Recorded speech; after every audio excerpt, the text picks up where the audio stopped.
பயந்து பயந்து இருக்கீங்களா? இப்படி ஆயிடுமோ, அப்படி ஆயிடுமோ, எனக்கு அவங்க அப்படி சொன்னாங்க, எனக்கு இவங்க இப்படி சொன்னாங்க, எனக்கு என்ன பார்த்தா எனக்கு ரொம்ப பயமா இருக்குது. சில சூழ்நிலைகள்லாம் பார்க்கும்போது எனக்கு ஏதோ தீமை நடந்துருமோ, எனக்கு ஏதோ தேவையில்லாத பிரச்சனை வந்துருமோன்னு ரொம்ப பயத்தோடு கூட இருக்கீங்களா? இன்னைக்கு கர்த்தர் உங்க கூட பேசுகிறார்.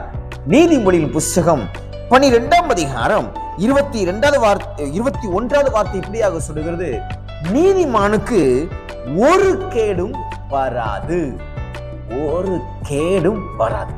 எந்த கேடான காரியத்தையும் கர்த்தர் உங்களுக்கு வர விட மாட்டார். யாருக்கு? நீதிமானுக்கு. ஐயா, நான் என்ன நீதிமான் ஐயா? நான் இருக்கிறதே பாவியிலும் பிரதான பாவியா இருக்கிறேன். நான் பண்ற அக்கிரமங்கள், நான் செஞ்ச அக்கிரமங்கள்லாம் என்னால் அதை பார்த்தாலே எனக்கே சகிக்க முடியல அப்படின்னு சொல்லி புலம்புறீங்களா? யாரெல்லாம் தன்னுடைய பாவங்களை அறிக்கையிட்டு இயேசு கிறிஸ்துவின் இரத்தத்தினாலே கழுவப்பட்டார்களோ அவர்களுக்கெல்லாம் பரிசுத்த வேதாகம் சொல்லுகிறது நீதிமான்கள் என்று. அப்படி என்றால் உங்கள் பாவங்கள் மன்னிக்கப்பட்டிருக்கிறது நிச்சயம் கொண்டது இருக்குதா? கர்த்தருடைய பாவத்தெல்லாம் மன்னிச்சிட்டாரு, என்னை தேவன் பரிசுத்தமாய் மாற்றி இருக்கிறாரு, நான் இன்னைக்கு பரிசுத்த மகனாக பரிசுத்த மகளாக காணப்படுகிறேன் என்ற விசுவாசம் உங்களுக்குள்ள இருக்குமேனால் நீங்களும் நீதிமான்கள் தான். நீங்கள் நீதிமானா இருக்கிறபடினாலே தேவன் உங்களுக்கு ஒரு ஆப்பர்ச்சுனிட்டி கொடுக்கிறார், உங்களுக்கு ஒரு பிளஸிங்ஸை கொடுக்கிறார், ஒரு ஆசீர்வாதத்தை கொடுக்கிறார், உங்களுக்கு ஒரு பாதுகாப்பை கர்த்தர் கொடுக்கிறார், ஒரு சேஃப் கார்டா கர்த்தர் மாறுறார். என்னதான் தெரியுமா? ஒரு கேடும் வராதபடிக்கு தேவன் உங்களை சூழ்ந்து கொள்கிறார். எனக்கு அன்பான தேவ பிள்ளைகளே, உலகத்துல அநேக உபத்திரவங்கள் இருக்குது, அநேக பிரச்சனைகள் இருக்குது.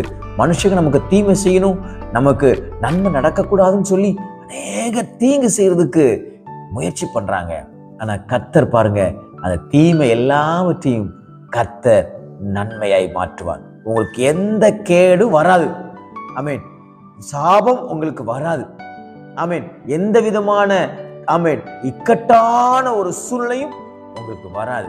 நீங்க பயந்து கொண்டிருக்கிற அந்த ஆபத்து உங்களுக்கு நேரிடாது. நீங்கள் பயந்து கொண்டிருக்கிற அந்த வியாதியுடைய உச்சகட்டம் உங்களுக்கு நிறைவேறாது. காரணம், கர்த்தர் உங்களை நீதிமானை மாற்றிருக்கிற அப்படின்னாலே எந்த கேடும் வராது. மனுஷங்க உங்களை பார்த்து சொல்றாங்களா, நீ அப்படி போயிருவ இப்படி போயிருவன்னு சாபப்படுறாங்களா? ஒன்றும் உங்களை பழிக்காது.